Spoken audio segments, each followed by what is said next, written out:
He said it like he was reading weather off a barn radio, calm, certain, familiar. "She never served a day in the United States military," my father told the jury, "and if she says otherwise, that is a bald-faced lie." 9 people looked at me. One of them had sold us seed corn when I was 12. One had gone to church with my mother for 20 years. Another had once handed me a peppermint in the lobby of this same courthouse when I was waiting to testify about a traffic accident I hadn't caused. I did not move. My father was suing me for stealing from my dead mother's trust. What he did not know, what his lawyer did not know, what the whole county did not know, was that inside my attorney's briefcase sat a sealed envelope from the Pentagon. And before this day was over, the judge would take off his glasses, look straight at me, and say 4 words that changed the air in the room. "All rise." The water in the paper cup tasted like metal and old pipes. I remember that because when your life splits in two, the mind clings to useless details. The grain of the witness stand under your fingertips. The hum of fluorescent lights. The faint lemon smell of floor polish trying and failing to cover the odor of old wood damp files and my father's cologne, which had not changed since the Reagan administration. It was still too sharp, still applied like volume could substitute for dignity. My name is Evelyn Carter. I was 43 years old that morning in the Marion County Courthouse, and I sat in the witness box listening to my father erase me in public with the confidence of a man who had never once mistaken his opinion for anything less than law. Harold Carter was 71, broad through the shoulders, even now his hands rough and knuckled from a life of land and machinery, and pointing at people when they disappointed him. In our part of Kentucky, his voice carried. He had chaired the county planning board for 12 years, served on the church finance committee for longer, and spent most of his adult life cultivating the kind of reputation that makes other men lower their tone when they disagree with you in public. He wore his charcoal blazer that day, the good one, funeral wool, board meeting wool, the one he saved for occasions where he wanted to look like reason itself. Across the aisle, his attorney Martin Bell stood beside the plaintiff's table with a yellow legal pad and a manila folder puffed full of papers he believed would bury me. Martin had practiced probate and land disputes in this county for 3 decades. He had the smooth confidence of a man accustomed to dealing with visible facts, signed deeds, tax maps, wills, utility records. He believed in what could be pulled from a file drawer. The trouble with men like Martin Bell is that they assume the whole world fits in a file drawer. The trust, he told the jury, pacing with easy authority, required that any beneficiary receiving distributions be actively employed in public service or engaged in documented lawful work. The defendant, he turned and gestured toward me with an open hand, polished enough to pass for courtesy, claimed military service and later federal employment as the basis for these disbursements. Claimed. Not performed, not completed, claimed. He held up a document. But our investigation found no verifiable military record accessible through standard channels, no public employment file consistent with her statements, and no evidence that Ms. Carter served in any capacity she has alleged to family members over the years. Alleged to family members. That was another neat trick. Reduced 21 years of service to kitchen table mythology. My attorney Daniel Mercer sat at the defense table without interruption. He was 48, former Army JAG, neat in a dark suit, his silver tie clipped exactly straight. He had the kind of stillness that makes noisy men underestimate you. He did not fidget. He did not whisper useless reassurances. He had reviewed every document, every letter, every insult disguised as evidence. He knew what could be said and what could not. More importantly, he knew what was coming. He also knew better than to move too soon.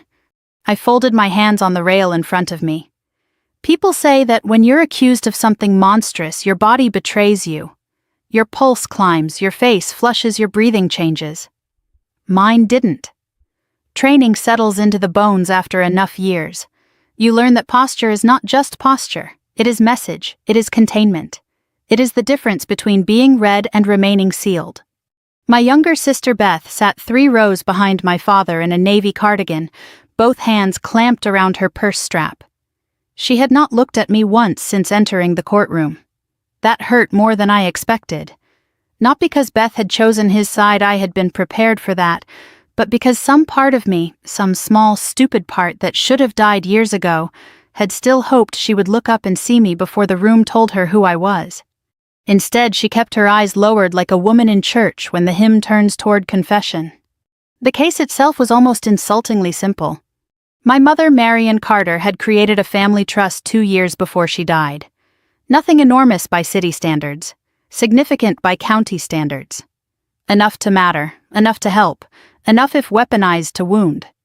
She had written into it a condition I recognized immediately as her quiet attempt to protect what she could no longer protect directly. Distributions to her daughters required evidence of active work service or employment. My mother understood my father better than anyone ever had. She knew that if she left him breathing room, he would turn procedure into punishment. She was right. 3 months after her funeral, he challenged every distribution I had received. He hired an investigator. He made calls. He asked questions at the VFW, at the tax office, at the clerk's window, at church suppers, at the feed store. By the time the petition was filed, half the county had heard some version of the same story Evelyn had run off years ago, invented a military career no one could prove, and now she was siphoning money from her dead mother while hiding behind a fake government job. In a town like ours, repetition matures into truth faster than evidence. Ms. Carter Martin Bell said, turning toward me, "Would you please explain to the jury why, if you truly served in the armed forces of the United States, there appears to be no ordinary record of that service available through any of the channels our investigator used?" Daniel rose half an inch. Your Honor asked and answered in substance. Judge Raymond Ellison looked over the bench. Overruled. She may answer. I lifted my eyes to Martin first, then to the jury. Bill Cawley in seat 4 had fixed our tractor once when I was 16. Mrs. Devers in seat 7 had brought potato salad to my mother's visitation. They all looked politely doubtful. That was the thing about public humiliation in a small county. It rarely arrives with malice. More often it arrives wearing manners. My records exist, I said. Martin smiled faintly. Then where are they? The room held itself still. I could feel my father watching me, not with uncertainty, but with appetite. He had waited years for this. Years to drag me into a place where silence could be mistaken for guilt, and privacy could be framed as deceit. I kept my voice level. Not all service is designed for public convenience, I said. A murmur moved so softly through the gallery it was almost just fabric shifting against wood. Martin turned to the jury as if I had handed him a gift. So your answer is that the evidence cannot be seen because it is too secret to verify. No, I said. My answer is that your inability to access something does not mean it doesn't exist. That was when my father rose. The scrape of his chair across the courtroom floor cut through the air sharp as sheet metal. He did not shout. Harold Carter never shouted when he could project instead. Projection carried more authority, more church basement authority, more town hall authority, more father authority. She is lying, he said. The judge's expression tightened. Mr. Carter, sit down. But my father kept his eyes on me. She left this family, she left her mother to carry the whole burden, and now she wants this court to believe she was off serving her country in some invisible capacity nobody can prove. He pointed at me, thick finger steady. She never served a day in uniform, not one, and if she says different, it is a bald-faced lie. I looked at him then, really looked. At the red threading in the whites of his eyes, at the hard set of his jaw, at the satisfaction hidden beneath the outrage. He thought this moment made him righteous. He thought truth was whatever survived longest in his mouth. Daniel Mercer stood. Your Honor, he said quietly. The defense would like permission to submit a document not previously available during discovery. Martin Bell turned already frowning. My father blinked once. Beth finally lifted her head. Daniel placed one hand on his briefcase, and for the first time that morning I felt the room begin to change. The first thing people misunderstand about silence is that they think it means nothing is happening. In my family, silence meant something very specific. It meant someone else was speaking for you. I learned that before I learned how to drive a tractor. Growing up on Carter land 5 miles outside of Millhaven meant you understood early that words had weight, but not everyone's words weighed the same. My father's voice carried. Mine did not. Not because I didn't speak. I did. I just spoke in a way that required people to listen instead of follow, and listening was never my father's strength. The house itself was a long, low structure built in the late 70s, with a wraparound porch that sagged just enough on the east side to collect rainwater in a shallow arc. The kitchen smelled like coffee and bacon grease most mornings, the kind of smell that settles into wood and never quite leaves. There was a clock above the sink that ran 2 minutes fast, which my father insisted was a discipline tool, and my mother called Harold's way of arguing with time. I was the older daughter. That fact mattered more than I understood at the time. Older meant expectations without explanation. It meant you were supposed to know how to behave without being told. It meant you were measured not by what you did right, but by how much less trouble you caused compared to what your father imagined you could. My sister Beth was born 5 years after me, and from the moment she could talk, she knew how to laugh at the right time. She knew how to soften a room. She knew how to make my father feel seen in a way that translated directly into approval. Beth fit. That's the simplest way to say it. She fit into the shape my father believed a daughter should take: helpful, warm, agreeable, rooted. She stayed close. She learned the rhythms of the house and moved with them instead of against them. When my father made a joke, she laughed before the punchline was finished. When he gave instructions, she nodded before he was done speaking. I, on the other hand, asked questions. Not loud questions, not defiant questions, just precise ones. Why that way? What happens if we try it differently? Is that how it's always been done, or just how you do it? Questions in my father's world were not curiosity. They were friction. I remember one afternoon when I was 14, standing in the barn aisle with a ledger book in my hands, trying to reconcile feed costs that didn't line up with the receipts he had stapled to the page. The numbers were off. Not by much, but enough that it mattered. "Dad," I said, keeping my voice even, "this total doesn't match the receipts from last week." He didn't even look at the book. "It's fine," he said. "It's off by $43. Now he looked. Not at the page, at me. "You planning on running this place someday?" he asked. "I just want it to add up." "It adds up because I say it does." That was the end of the conversation. My mother Marian stood in the doorway between the kitchen and the mudroom, a dish towel in her hands. She watched the exchange the way she watched storms roll in over the back field, aware, alert, but not intervening unless she absolutely had to. Later that night, she came into my room and sat on the edge of the bed. "You're not wrong," she said quietly. "I know." She smiled, a little tired but kind. Knowing and saying are two different things in this house. "Then what am I supposed to do?" She took a breath before answering. My mother never rushed answers. She weighed them like she was balancing something delicate. "You learn when it matters," she said, "and when it doesn't." That was her way. She didn't fight my father head on. She adjusted around him. She found quiet ways to protect what she could without breaking the structure she was living inside. She kept copies of things. She wrote notes in margins. She remembered details other people forgot. And she watched me. I didn't understand then that she was measuring something, not my obedience, not my usefulness, but my endurance. By the time I was 18, I knew two things with absolute clarity. First, if I stayed, I would always be the version of myself my father found lacking. Second, leaving would cost me everything I understood as home. I chose leaving. There was no ceremony to it, no send-off, no dinner, no speech, just a duffel bag on the porch and a ride into town in my father's truck that rattled every time we hit a patch of uneven road. We didn't talk much during that drive. At the bus station, he put the truck in park and kept both hands on the wheel. "You sure about this?" he asked. "Yes." "You think the military's going to fix whatever it is you think is wrong with you?" I didn't answer that. There wasn't an answer he would accept. He nodded once like he had confirmed something for himself. "Don't come back here looking for a bailout," he said. "We take care of our own. We don't carry people who won't carry their weight." "I won't," I said. He looked at me, then really looked like he was trying to decide if I believed what I was saying or if I was just saying it to leave. "Good," he said, "because I won't do it." That was the last conversation we had before I left for basic training. My mother hugged me at the door that morning, not in front of him, after he had stepped out to check the truck. She held on longer than usual. "Right when you can," she said into my shoulder. "I will." "And Evelyn?" "Yes." She pulled back just enough to look at me. Her eyes were steady. "Not everything you do will be understood," she said. "That doesn't make it wrong." I nodded. At the time I thought she meant the military. I would later understand she meant everything that came after. Basic training stripped things down fast.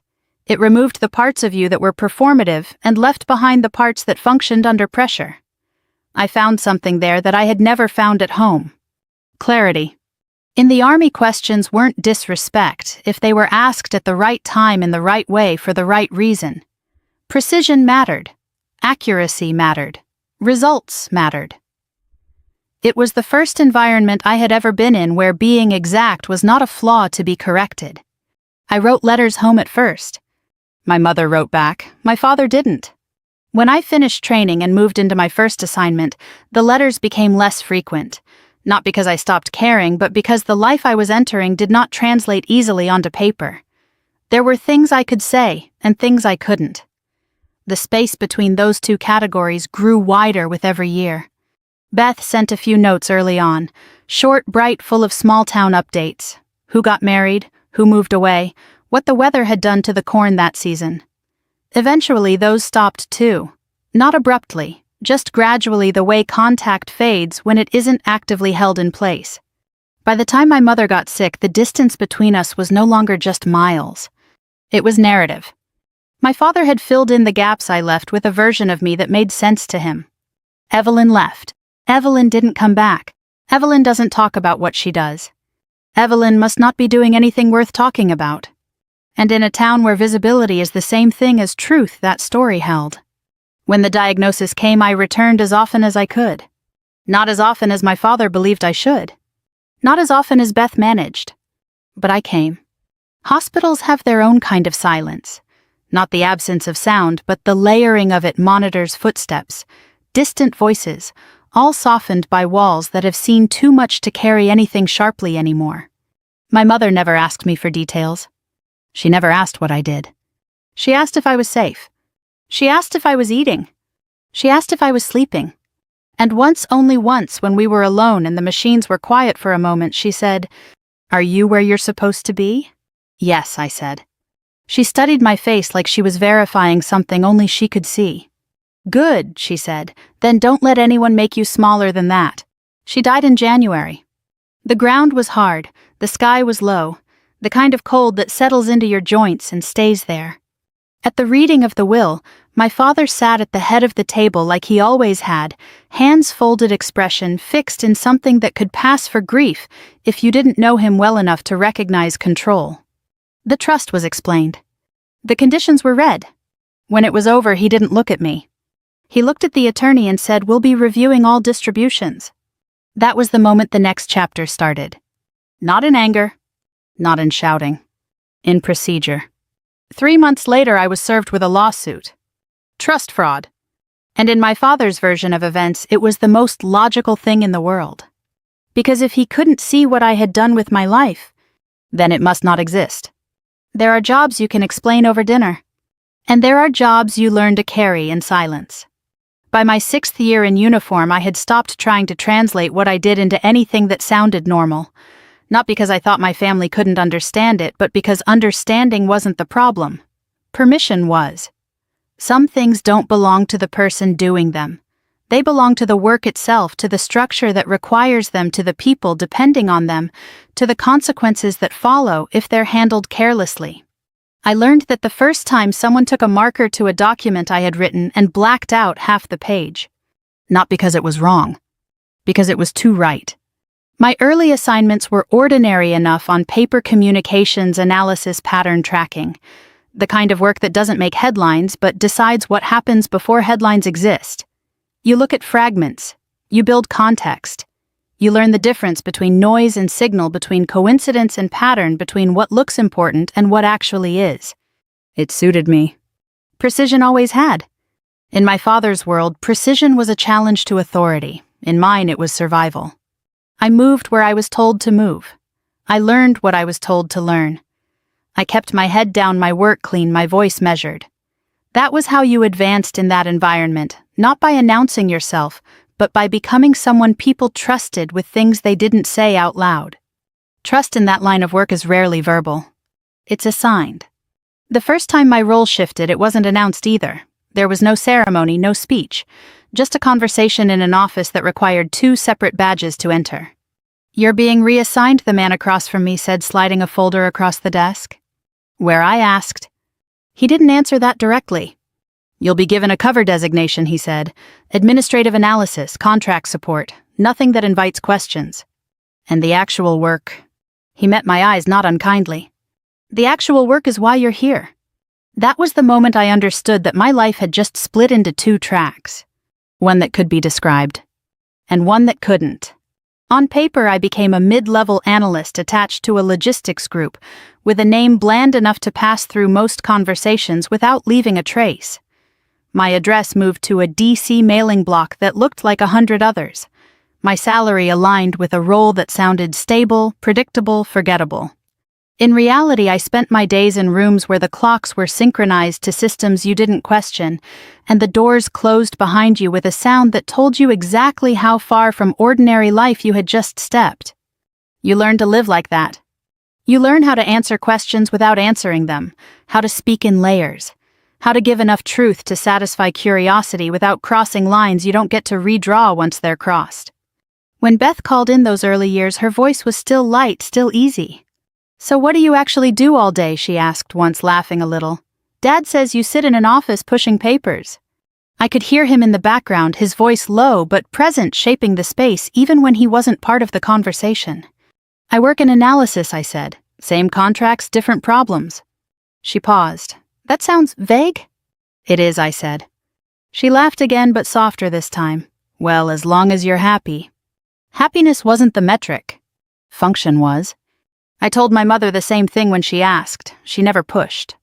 She didn't need details to understand direction. As the years passed, my visits home became less frequent, not because I didn't want to be there, but because being there required a version of myself that no longer fit cleanly over the one I had become. Conversations stayed on the surface. Questions stayed small. My father stopped asking entirely. Silence in his hands became something else. Not absence. Judgment. "You still in DC?" he asked once over speakerphone, his tone flat. "Yes." "Doing what?" "Analysis." A pause. "That must be nice," he said. "Safe, comfortable. Someone has to keep the paperwork moving while the rest of the country does the real work." I didn't correct him. Correction with him was not information. It was opposition. And opposition invited escalation. By the time my mother's health began to decline, the narrative about me in Millhaven had settled into something fixed. I was the daughter who left. The daughter who never really came back. The daughter who said she worked for the government but couldn't explain how.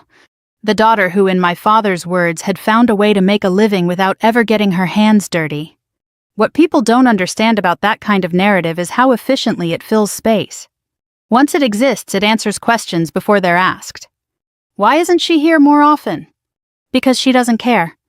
Why doesn't she talk about her work? Because there's nothing to talk about. Why does she live so far away?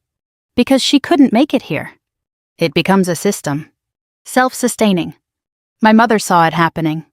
She never confronted it directly. That wasn't her way. But she made adjustments where she could. The trust was one of them. She didn't tell me she was creating it. I learned about it the same way everyone else did, sitting in a quiet office with a lawyer who read the terms in a voice that carried just enough neutrality to make them feel final. "The trust provides for equal distributions to both daughters," he said. "Conditional upon demonstration of active employment, public service, or lawful work engagement at the time of disbursement." I understood immediately. My mother had built a safeguard. Not against me. Against interpretation. She knew my father would try to control what she left behind. This was her way of limiting how far that control could reach. At the time, I thought it would be enough. I underestimated how far a man will go to prove himself right. The first challenge came quietly. A letter.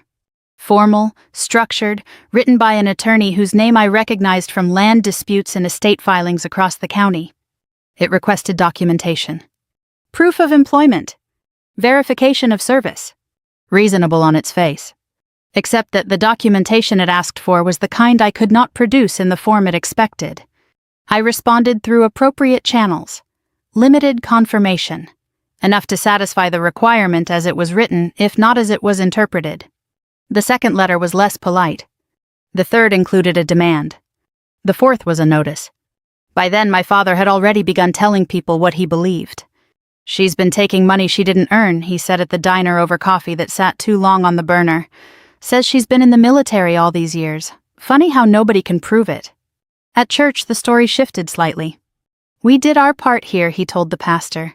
"Kept things going, took care of her mother, and now she shows up when there's money involved." At the feed store, it hardened. "She's living off a story," he said, "always has." Each version carried the same core. I wasn't just absent. I was dishonest. By the time the lawsuit was filed, the narrative had matured into something that felt to everyone hearing it like common sense. Of course she couldn't prove it.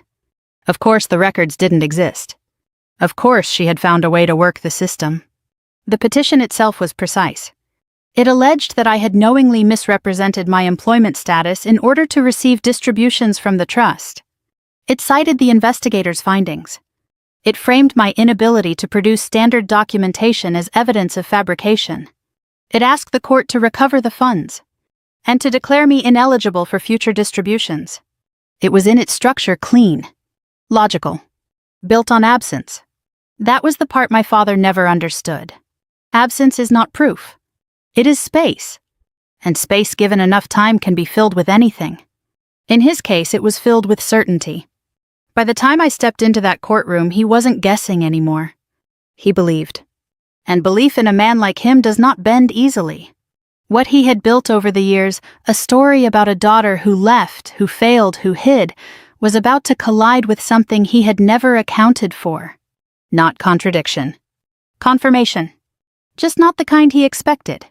By the time the petition was filed, my father had already tried the case in every room that mattered to him. Not in a courtroom. At the diner on Main where the coffee is poured before you sit down, and the truth is whatever survives the longest at the counter. At the church basement between folding chairs and casseroles where sympathy has a way of aligning itself with the loudest certainty. At the feed store where men lean on sacks of grain and speak in conclusions, not questions. He didn't shout there either.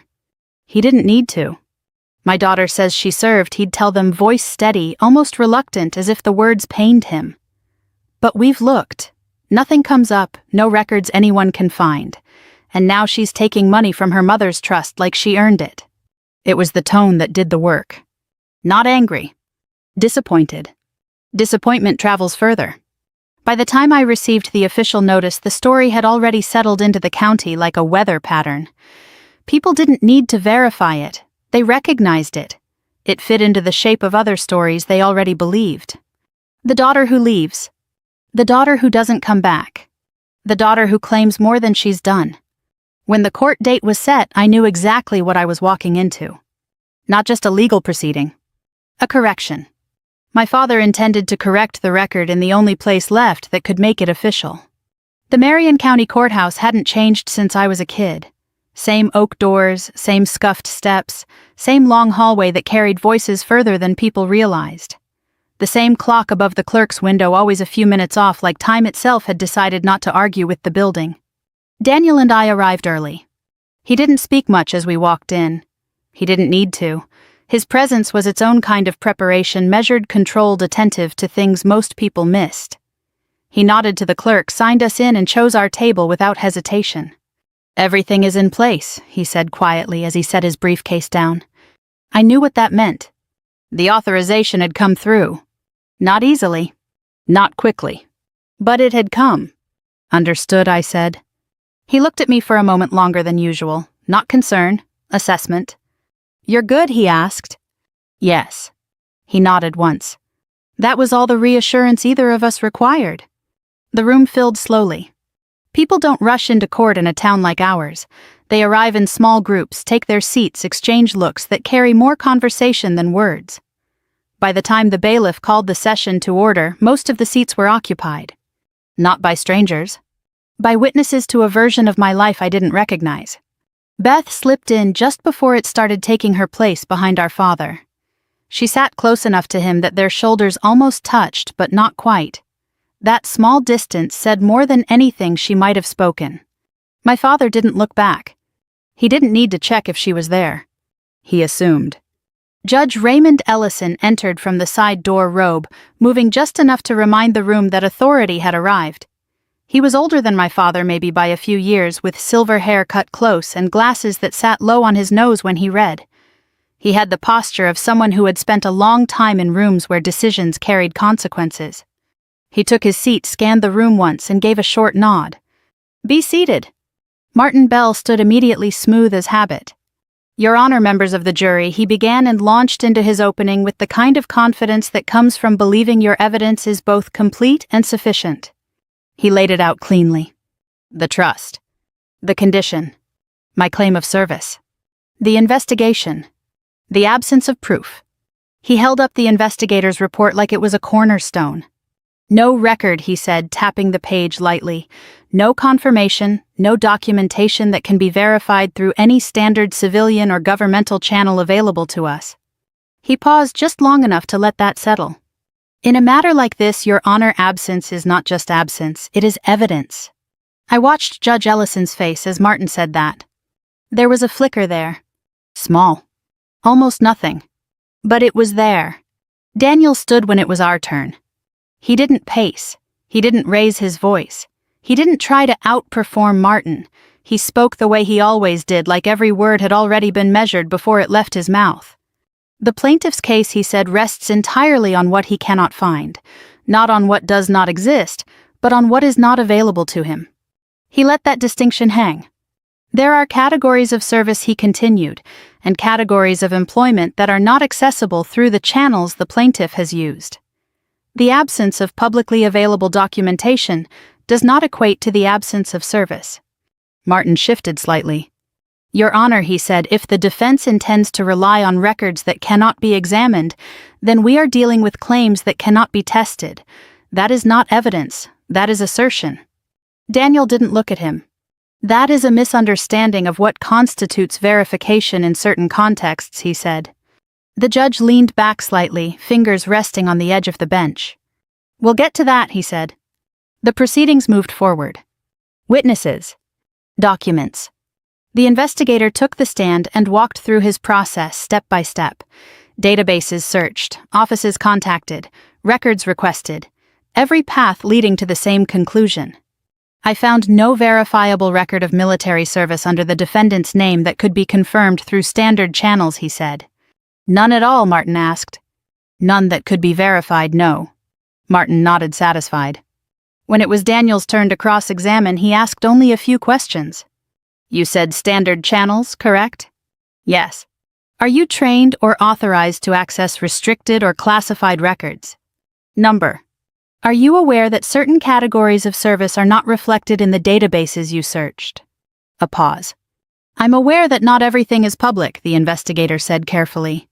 "But your conclusion," Daniel said, "is based on what you were able to access." "Yes."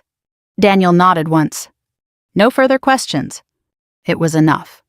Not to convince. Not yet. But enough to create a space where certainty didn't sit as comfortably. When my turn came, the room seemed to lean in. I took the stand again, the wood of the rail familiar now under my hands. The same 9 faces, the same polite suspicion, the same quiet expectation that I would either confirm what they already believed or fail trying. Martin approached, his tone courteous. "Ms. Carter." He said, "You've heard the testimony regarding the absence of verifiable records. I'm going to ask you again. Plainly, can you provide this court with any documentation, any evidence that confirms you have served in the United States military?" Daniel's hand rested flat on the table. "Not yet." I kept my eyes on Martin. "My records are accurate," I said. "That's not what I asked," he replied, still polite, still controlled. "I asked if you can provide documentation that this court can review." I held his gaze. "Not in the form you're requesting." A murmur. Martin inclined his head slightly as if conceding something. "Then we are left," he said, turning toward the jury, with a claim that cannot be substantiated, a claim that by the defendant's own admission cannot be supported by evidence available to this court. My father shifted in his seat. I could feel it more than see it. He was ready. ready to step in, ready to reinforce, ready to make sure the story landed exactly where he had always intended it to. And he did. He stood again slower this time, but with the same certainty. "She's had years," he said, voice carrying just enough to reach every corner of the room. "Years to come clean, years to show something, anything. And she hasn't." The judge's gaze sharpened. "Mr. Carter." "She's been lying," my father continued, not raising his volume, just increasing its weight. "To us, to this county, to her own mother." He turned slightly, not just addressing the court now, but the people behind him. "She says she served," he said, "but there's nothing there. No proof, no record, no one who can confirm it." He pointed at me again. "That's not service," he said. "That's a story." The room held. For a moment, everything balanced on that word. Story. Daniel stood. This time he didn't wait for the judge to prompt him. "Your Honor," he said, voice, even the defense moves to introduce a sealed document into evidence. Martin turned, already shaking his head. "Objection," he said. "Discovery has closed. Any new evidence should have been disclosed prior to trial." Daniel didn't look at him. "This document was not available prior to trial," he said. "It required authorization from federal authorities. That authorization has now been granted." The air shifted. Not visibly. Not audibly. But something in the room tightened. Judge Ellison leaned forward slightly. "What kind of document are we talking about, Mr. Mercer?" Daniel placed his hand on the briefcase. "A verification letter," he said, "issued under seal, confirming the defendant's service status." Martin opened his mouth to object again. The judge raised a hand. "Bring it forward," he said. Daniel lifted the briefcase onto the table, opened it, and for the first time since the proceedings began, everyone in that room realized this case might not be what they thought it was. Daniel didn't rush. That was the first thing I noticed as he opened the briefcase, how deliberately unhurried he was, as if speed itself would be a form of disrespect. The latches clicked open with a soft, precise sound that seemed louder than it should have been in a room that quiet. Inside, beneath a legal pad and two neatly stacked folders, lay a single white envelope. Not large, not dramatic, but unmistakable. The paper was heavier than standard stock, the edges sharp, the surface matte in a way that absorbed the overhead light instead of reflecting it. On its face, centered and embossed, was the seal eagle shield, the geometry of authority rendered in blue and gold. Along the left edge ran a narrow classification stripe, subtle to anyone who didn't know what they were looking at, definitive to anyone who did. Daniel lifted it with both hands. He didn't wave it. He didn't display it. He carried it. There is a difference. He walked it to the bench the way you carry something that changes conversations before it's even opened, the kind of object that doesn't need explanation to alter the air around it. Judge Ellison accepted it without comment. For a moment he didn't open it. He held it. His eyes moved across the surface seal to stripe to return block back to the seal again. Then slowly, his gaze lifted from the envelope and crossed the room. It passed over Martin Bell, who was still standing near the jury box, lips parted as if an objection had been interrupted mid-breath. It moved over my father, who had leaned forward in his chair, not yet concerned but alert, in the way a man becomes when something enters his field of view that he doesn't immediately understand. Then the judge's eyes reached me, and stopped. Not on my face. Lower. To the small matte gray pin on the lapel of my jacket. Most people in that room had ignored it. Some had probably assumed it was decorative. Something picked up in a store, worn out of habit, meaningless. Judge Ellison didn't look at it like that. He looked at it like a man who had seen it before. Once. Twice. Enough times to recognize what it was not. He returned his attention to the envelope. Broke the seal. The paper inside slid free with a soft, controlled motion. He unfolded it, his fingers careful in a way that suggested familiarity with documents that were not meant to be handled casually. His eyes began to move. Left to right. Top to bottom. Then back to the top again. The room didn't breathe. The ceiling fan continued its slow rotation. The fluorescent lights hummed. Somewhere in the hallway beyond the closed doors, a distant footstep echoed and faded. I counted. 1, 2, 3, 4. At 5 he stopped reading. At 6, he set the paper flat on the bench. At 7, he reached up and removed his glasses. He placed them carefully beside the document, aligning them with the edge of the wood, as if even that small act required order. When he looked up again, something in his posture had shifted. Subtle, but complete. He wasn't just presiding anymore. He was recognizing. "Mr. Mercer," he said, voice low, steady, "has your client authorized the limited disclosure permitted under this document?" Daniel didn't hesitate. "She has, Your Honor." The judge nodded once. Then he turned his attention to the room. "All rise." The words didn't need to be loud. They carried anyway. The bailiff stood first, chair legs scraping lightly against the floor. Then the court reporter. Then one by one the jurors, Bill Cawley slower than the rest, his hand gripping the arm of his chair, as if the room had tilted slightly and he was compensating for it. Martin Bell stood, but not cleanly. There was a hitch in the motion, a fraction of a second, where his body resisted what his mind hadn't yet caught up to. My father did not stand immediately. He remained seated, hands on his knees, eyes fixed on the judge as if waiting for clarification. "Mr. Carter," the judge said without raising his voice. That was enough. My father stood. Beth rose beside him, one hand already lifting toward her mouth. Daniel was already on his feet. I stood last. Not out of hesitation. Out of timing. The room reoriented itself around that single command. Judge Ellison placed both hands flat on the bench. "I am going to make a limited statement for the record," he said.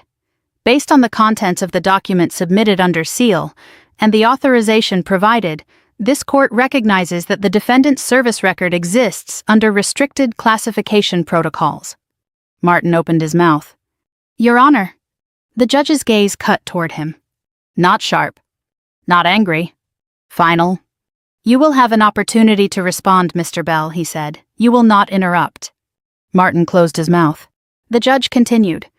"The absence of publicly accessible documentation in this instance is not indicative of absence of service. It is consistent with the nature of the service described in the verification provided." A ripple moved through the jury. Confusion first. Then something else. Recalibration. My father's fingers tightened against his pant legs. I watched the tendons in his hands shift, the same hands that had fixed fences, lifted feed-signed checks pointed at me across kitchen tables. Hands that had always known what they were dealing with. Until now. The document further confirms, the judge said, that the defendant has maintained continuous service in the United States Armed Forces for a period exceeding 2 decades. The words landed clean. No emphasis. No embellishment. They didn't need either. Martin's folder slipped from his hand. It hit the floor with a soft, papery sound that seemed to echo more than it should have. He didn't pick it up. Beth's hand fully covered her mouth, now her eyes wide, fixed on me as if trying to reconcile 2 versions of the same person and failing to make them fit. My father didn't move. He stood there upright but hollowed, as if something had been removed from the center of him without warning. "You may be seated," the judge said. The room lowered itself back into place. Slower this time. More carefully. Like everyone was aware that something fundamental had shifted and they weren't entirely sure how to sit inside it yet. I remained standing for a fraction of a second longer than necessary. Then I sat. Daniel sat beside me, his movements as precise as they had been from the beginning. Martin bent down, finally retrieving his folder, but the smoothness was gone now. The edges of his confidence had softened, frayed by information he had not anticipated, could not access, and did not fully understand. "Your Honor," he said, voice measured but thinner, "we would request an opportunity to review the document in question." "You will not be reviewing the document in full," Judge Ellison said. "You will be provided with the portions authorized for disclosure, nothing further." Martin nodded once. It was all he could do. The judge turned slightly, his attention moving back toward the center of the room. "In light of the verification now before the court," he said, "I will ask counsel for the plaintiff a direct question." He paused, just long enough for the weight of what was coming to settle. "Does the plaintiff wish to proceed with this action?" Silence. Not the empty kind. The kind that demands an answer. Martin looked at my father. My father didn't look back. His eyes were still on me. And for the first time since this had started, he wasn't certain. Martin Bell leaned toward my father and said something under his breath. I couldn't hear the words. I didn't need to. I had seen that posture before men in rooms where the ground shifts under them trying to gather something they can still stand on. His hand hovered just above my father's shoulder, not quite touching, as if contact might confirm what he didn't yet want to accept. My father didn't respond. Not immediately. He kept his eyes on me, but the certainty that had been there an hour earlier, the quiet, immovable certainty of a man who believed he understood the shape of things, had begun to fracture, not loudly, not dramatically, but visibly. Your Honor, Martin said, finally straightening. We would request a brief recess to confer with our client. No, Judge Ellison said. The word landed flat, not harsh, not raised, but final in a way that closed the door on argument before it could form. The court has reviewed a verified document issued under federal authority, he continued. The plaintiff's claim rests on the assertion that the defendant did not meet the employment or service requirements outlined in the trust. That assertion has now been contradicted by the highest level of verification available to this court. Martin swallowed. I understand, Your Honor, but you have 30 seconds, the judge said, to advise your client and inform this court whether you intend to proceed. There are moments when time changes texture. 30 seconds can stretch. It can hold more than it should. Martin turned back to my father, bent down again, spoke more urgently this time. I watched the exchange the way I had learned to watch everything, without interruption, without assumption, noting what was said and what wasn't. My father's lips moved once. A single word. Short. Flat. Martin straightened slowly. Your Honor, he said, the plaintiff withdraws the complaint. The sentence felt like something placed carefully on a surface that might collapse if handled roughly. Judge Ellison nodded once. The complaint is dismissed with prejudice. The gavel did not fall. It didn't need to. Furthermore, the judge continued, picking up a pen. The court will assess sanctions against the plaintiff for costs incurred, including legal fees and administrative expenses associated with the verification process required by this action. He wrote for a moment. The sound of pen on paper carried farther than it should have. The amount will be set at $24,800. Martin closed his eyes briefly. My father didn't move. Mr. Carter, the judge said, looking up now, his voice shifting, not softer but directed, precise. You brought this court a claim grounded in an absence you assumed to be evidence. You pursued it without consideration for the nature of the service in question, and you did so publicly. He paused, long enough for every word that followed to land clean. You were not misled by the facts, sir. You were limited by your understanding of them. No one in the room spoke. My father's hands, those hands that had always been steady, always been certain, now rested loosely at his sides. The fingers no longer curled with purpose. They hung as if they had forgotten what they were meant to hold. Judge Ellison turned his attention back to me. Ms. Carter, he said. I met his gaze. The court acknowledges the unusual circumstances under which your service required verification, he continued. Your record will remain sealed. The contents of the document submitted will not enter public record beyond the limited confirmation provided here today. I nodded once. Thank you, Your Honor. 4 words. Measured. Sufficient. He inclined his head. That will be all. The room did not move immediately. People rarely do when something they believed has just been replaced with something they didn't expect. It takes a moment for the body to catch up to the shift. Then chairs began to scrape. Papers gathered. Voices returned in low, uncertain tones. The jury filed out, but not the way they had come in. They avoided looking at my father now, not out of hostility, out of recalibration. Bill Cawley glanced at me once, brief, almost apologetic, then looked away. Martin collected his things with care that bordered on fragility, as if each paper might cut him if handled incorrectly. Beth stood in the aisle, not moving, her eyes still on me. My father remained where he was. For a long time. Long enough that the space around him began to clear. Long enough that the room reorganized itself without him at its center. I stood. Stepped down from the witness box. My shoes made almost no sound on the floor. Daniel gathered his briefcase, closing it with the same precise motion he had opened it with, the envelope now returned to its place inside. We moved toward the aisle. Beth shifted, then taking a step forward. "Evelyn," she said. My name in her voice sounded unfamiliar. "Not wrong. Just unused." I stopped. Turned. 15 years is a long time to compress into a single moment. Her eyes were red now, though I hadn't seen her cry. Her hands were still near her face, fingers pressed together as if holding something in place. "I didn't know," she said. The sentence came out thin. Not defensive. Not argumentative. Just incomplete. I looked at her. Really looked. At the lines that hadn't been there when I left. At the way she held herself still close to the shape of our father, but not entirely inside it anymore. "I know what he told you," I said. She shook her head slightly. "No," she said. "I mean, I didn't know any of it. I thought. She stopped. Words failing her. Or refusing to cooperate with what she now understood. "Why didn't you tell us?" she asked. There it was. The question that always comes after the truth surfaces. "Why didn't you make it easier for us to believe you?" I held her gaze. "You weren't asking," I said.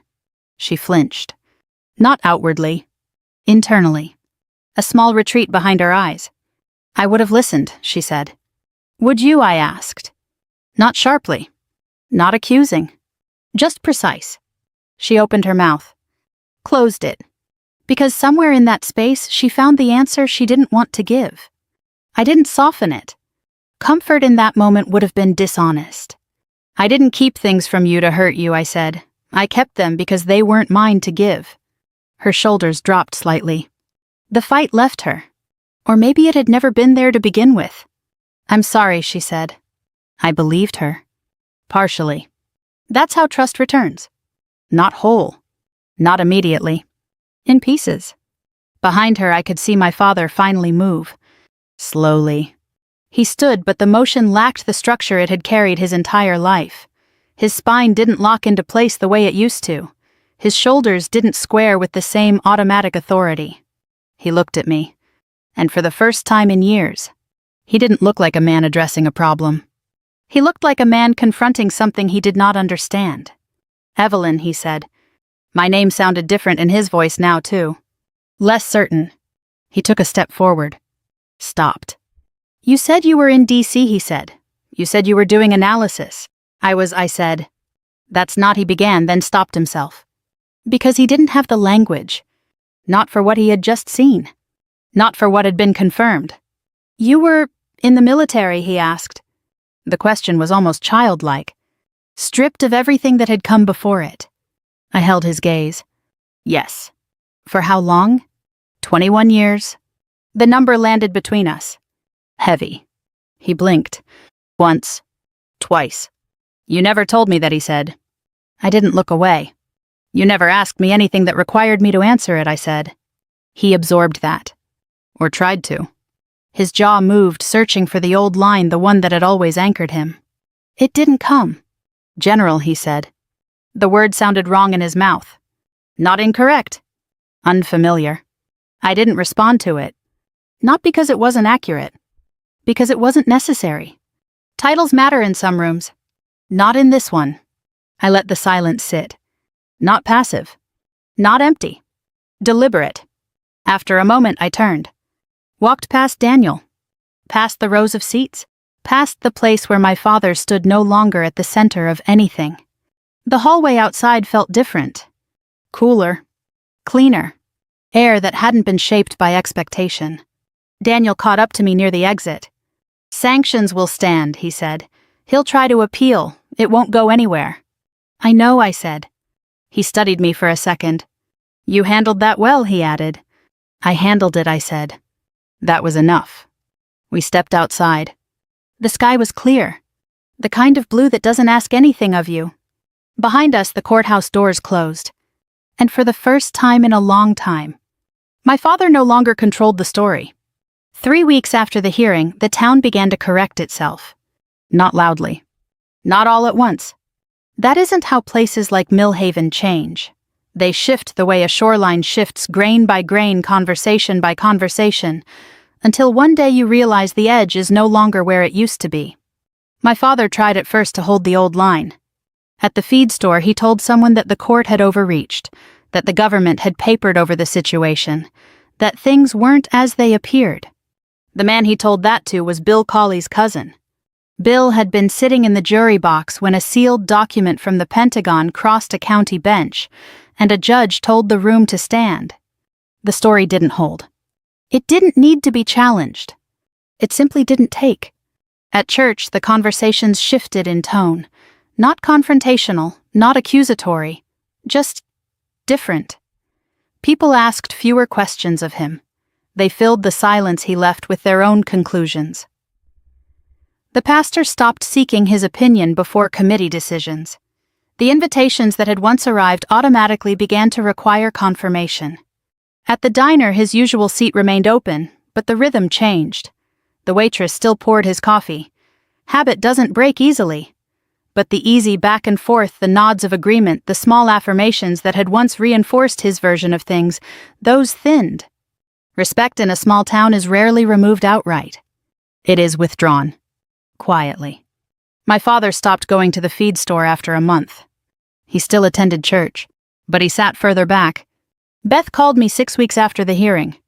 I was at Fort Meade, standing in a hallway outside a secured room, my phone in my hand, the signal just strong enough to carry her voice without distortion. "Hi," she said. It was the same word she had used 100 times growing up. It sounded different now. "Hi," I said. There was a pause. "I've been thinking about what you said," she began. "That narrows it down," I said. A small, almost surprised laugh. "You always do that," she said. "Make it just sharp enough that I have to pay attention." That wasn't the goal. "I know," she said. "It just is." Another pause. "I wasn't asking," she said finally. "You were right." I leaned back against the wall. The building hummed around me, ventilation, distant footsteps, the low constant presence of systems doing what they were designed to do. "It's easy not to ask when the answers are already there," I said. "I thought they were," she replied. "Most people do." She exhaled slowly. "I don't need to know what you did," she said, "or do. I get that now. I need to know if there's still something there, between us." That was the real question. Not about the past. About the future. I let the silence sit for a moment. Not to punish. To be accurate. "There is," I said, "but it's not the same." "I know," she said quickly. "I'm not asking for that." "Good," I said, "because I don't have that to give." She accepted that. I could hear it in the way her breathing settled. "We can start where we are," she said. "That's the only place to start," I replied. We talked for 11 minutes. About small things. About neutral ground. About what could be said without stepping into what couldn't. When the call ended, I stood there for a moment longer than necessary. Not because I was unsure. Because I was adjusting. Relationships don't reset. They reconfigure. My father did not call. He wrote once. A letter. Handwritten. The paper was the same kind he had always used, lined slightly yellow, folded with precision. He did not apologize. That would have required a language he did not possess. He did not admit fault. That would have required a framework he had never needed. He wrote, "I didn't know." I read that sentence 3 times, not for emphasis, for meaning. I didn't know. It was both true and insufficient. I folded the letter, placed it in a drawer. Not discarded, not displayed, stored. That felt appropriate. 7 months after the hearing, I established a scholarship. The Carter Rural Service Scholarship. For daughters of farming families entering public service, military or otherwise. 2 years of tuition at a state university. Renewable once. It wasn't large by national standards. In Millhaven, it was enough to matter. The ceremony was held at the county library. Small. Local. Intentional. Beth attended. She stood in the second row. She didn't speak. She didn't need to. Presence was enough. My father was not invited. Not out of anger. Out of clarity. Some spaces are not meant to be shared. A brass plaque was mounted near the entrance. Simple. No rank. No titles. Just my name. Evelyn Carter. That was all that needed to be there. Back at Fort Meade, my office remained what it had always been. No decorations. No visible markers of what had been confirmed in that courtroom. A desk. A screen. A pin. The same small matte gray pin that had caught a judge's eye and reframed a case. I wore it the way I always had. Not for recognition. For continuity. There is a kind of freedom that comes when you no longer need to be understood by the people who once defined you. It is not loud. It is not triumphant. It is steady.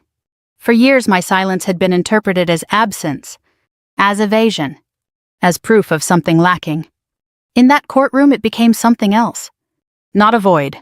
A boundary. My father had mistaken what he could not see for what did not exist. He had filled that space with a story that made sense to him. He had told it often enough that it felt like fact. He had taken it into a court of law expecting it to hold. It didn't. Not because I argued louder. Not because I exposed more. Because eventually the truth arrived with authority that did not require his approval. I didn't win that day. Winning implies opposition. This wasn't a contest. It was a correction. A realignment between what was said and what was. If you've ever been reduced to a version of yourself that fits someone else's comfort, if you've ever been told that what you've done doesn't count because it wasn't visible, if you've ever sat in a room where your silence was used against you, then you understand this. Not every truth needs to be explained. Some truths only need to be confirmed. And when they are, they don't just change the room. They change who gets to tell the story. If this story meant something to you, if it reminded you that quiet strength still carries weight, tell me where you're watching from in the comments. I read everyone. And if you want more stories like this, stories about dignity, family, and the moments that shift everything, consider subscribing. We share them every day. Let's keep going together.